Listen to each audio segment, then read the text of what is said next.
Masquera sei kumativi mana kwamuri. How was your weekend? Aiwa kuno ku weekend iri bo tango chila zvedu tiri pano pamba.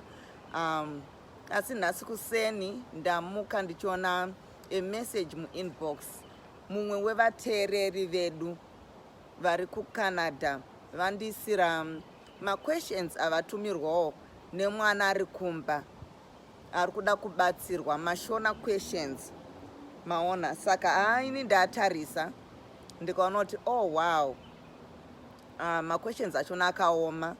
Ndine few questions andandine answers nawo, so ndati aiwa ndichambobvunza and I got in touch nemumwe wevateereri vedu vakandibatsirawo, and I realized kuti pampa nemumwe mubvunzo wandakwanisa kupindura nekuda kwekuti takaverenga bhuku rinonzi Rakava Buno risife mberi. So guys, ndinokukurudzirai kuti ngatipote tichiteerera mabooks aya. Inino pache zvangu ndikutodzidziswa Shona nekuverenga mabhuku. Saka mashona questions achona aripo, and remember patanga tichikura tichaigona kuti homework iyi ende munobvunza vabereki venyu kumba netsumo idzi kana madimikira. Ende iwo kana wakangozvarirwawo born location satete chichi, you know, ndandisina kumusha kwekuti tinoenda. Kana vabereki vako vari vamaborn location, sorry for you, vanongoti hatisi kuzivawo, maneighbors hatisi kuzivawo. Saka ngatiuye panapa titese tidzidzisane guys. We tried our best kuresearcha, but we are putting the answers out there kuti muye mu criticize kana uchiziva kuti oh no, this answer is not right, tipewo ma answers are right muma comments. Alright, so number 1, hanzi musikana anovinga mukomana kumba kwavo kuti amurore asina kumupfimba kunonzi. Okay, answer yachona kunonzi kutizira kana kuti kugana. Murikunzwa? Kugana. Ndapiwa example yekuti hanzi musikana anogana mukomana musengabere. Alright. Saka musikana anovinga mukomana kumba kwavo kuti amurore asina kumupfimba kunonzi kutizira kana kuti kugana. Number 2, mukadzi anororwa nekuda kwekuti aripo achembera anonzi anonzi mukadzi ng'ina. Tiri kuwirirana here? I guess so, mukadzi ng'ina. Yeah, it makes sense. Number 3, hanzi mukadzi anororwa nekuda kwekuti mumba mashaya mbereko anonzi. Apa guys, ndanchifunga kuti ndasina kunzwisisa, ndanchifunga kuti ndiri kuziva, but handisi kuziva mhinduro yenumber 3 yakanzi mukadzi anororwa nekuda kwekuti mumba mashaya mbereko anonzi. Inini ndanchiziva kuti kana mukadzi ashaya mwana anonzi ngomwa, but how about uyo achauya kuzororwa because inini ndatadza kubereka anonzi guys? I do not know. Kana mchiziva nyorai muma comments. Number 4, hanzi doro rinonwa vanhu vamboti shandei rinonzi. Doro rinonwiwa vanhu vamboti shandei rinonzi. Okay, iro rinonzi nhimbe. That's what I think. Nhimbe. Alright. Number 5 iri kuti panobikwa doro panonzi. Murikuona? Panobikwa doro hanzi bikiro. Ndaisa question mark pabikiro apa. Guys, I don't know. Pakawanda nyaya dzedoro. Ndonga mudzidzisi wacho anofarira nyaya dzedoro. Pawanda nyaya dzedoro nevakadzi. Alright. That one, number 5, I'm not sure. Someone ati bikiro, but I'm not sure. Panobikwa doro panonzi. Number 6, hanzi kuisa chimera mudoro ratsva kunonzi. Okay, saka vamwe vati hanzi kukanda mukando. Kukanda mukando. Number 7, doro rinobikirwa mumusha riri rekutengesera vanhu rinonzi. doro rinobikirwa mumusha riri rekutengesera vanhu rinonzii? Ndondarika. I believe ndondari. Doro indarere. Yeah, I believe indari. All right. Number 8. Hari yedoro inopiwa sabhuku kana mambo iri yekushuma doro inonzi. Apa munenge mabika doro pamusha mubva mati chitendesere hari iyi iendese kwani?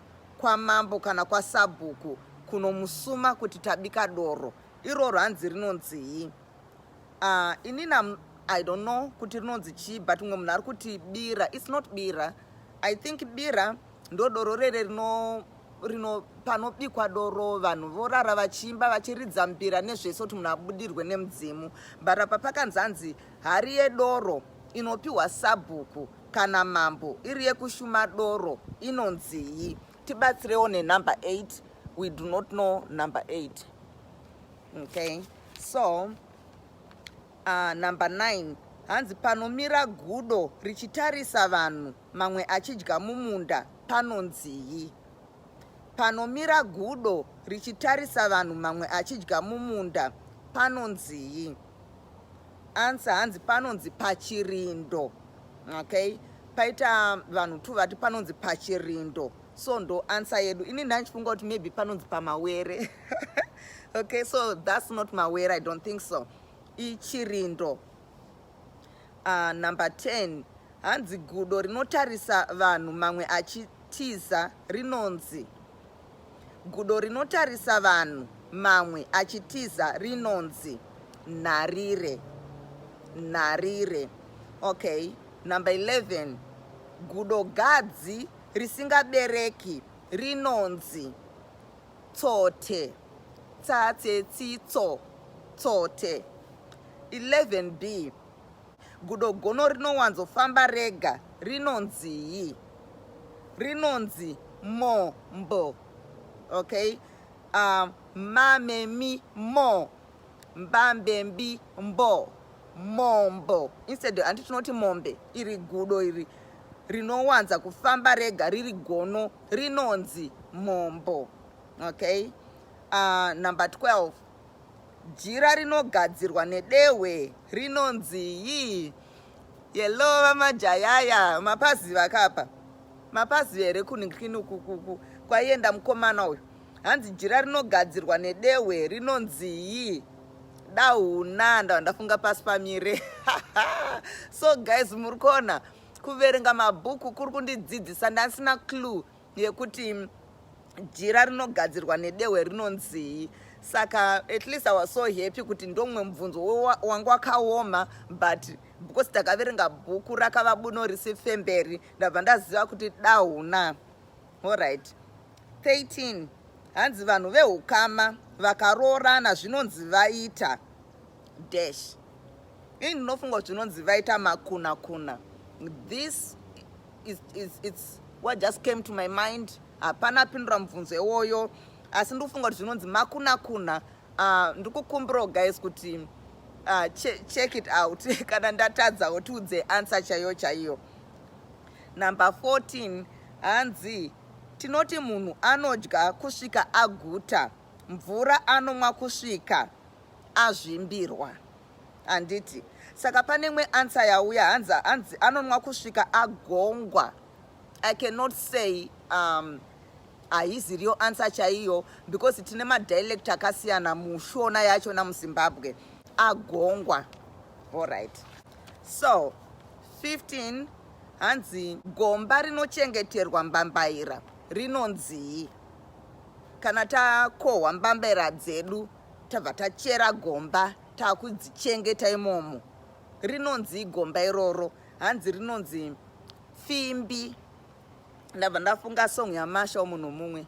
Hanzi ndine fimbi yangu yemashoko isingaziwe kana nani zvake. Hanzi singaziwe riko ndisingabiwe. Okay. 16. Mukadzi anotiza murume achinoororwa pamwe anonzii? Tudze kako mana. mukadzi anotiza murume achinororwa pamwe anonzii? Anonzi chingudzi. Okay, chingudzi. All right. Ndichanyorawo comments umo spellings kuti namba yakati answer ndeyakati, and then kana muchizoona kuti no number 2 haiziriyo, come with your answers to correctana because tese tiri kutodzidza. You know, ini pandaida kutanga kuverenga mabhuku, you know, ndichimbotaura nefew people vanasingazivo zvangu, but because vangu vari pamasocial media apa hanzi munogona kuverenga. Well, what do you mean? Ndinoda kuverenga kuri so special here? Kana ndiri muZimbabwean, ruri rurimi rwamai vangu, ndozviri kutondikonzeresa izvozvo kuti ndide kuverenga because kutodzidza kwachona ndichatogona through kuverenga ka, that's why tichienda kuchikoro handiti. And right now ndakutogona kuverenga. So last question, number 17. Hanzi huni dzinotsvakwa dzekudziya padare dzinonzii? Huni dzinotsvakwa dzekudziya padare dzinonzii? Saka guys, pahunapa kana dzichienda padare, I guess dzine special name yadzo. So guys, I know everybody's busy, it's weekend. Thank you for coming to hang out neni, and ndakutopedza live yangu. So you can replay monzwachi mibvunzo yandanga ndichibvunza mondicorrectawo kana pane patakanganisa. Bye, thank you. Pamajaya hanzi chi hey nai Tony ndiari kudiwa pano ndonga akabatikana imi. Mati mukadzi anotiza uyo anonzi chingudzi. Yes, anonzi chingudzi. Can you imagine? Ko varume vanotiza, I don't know, they don't have a name for varume vanotiza.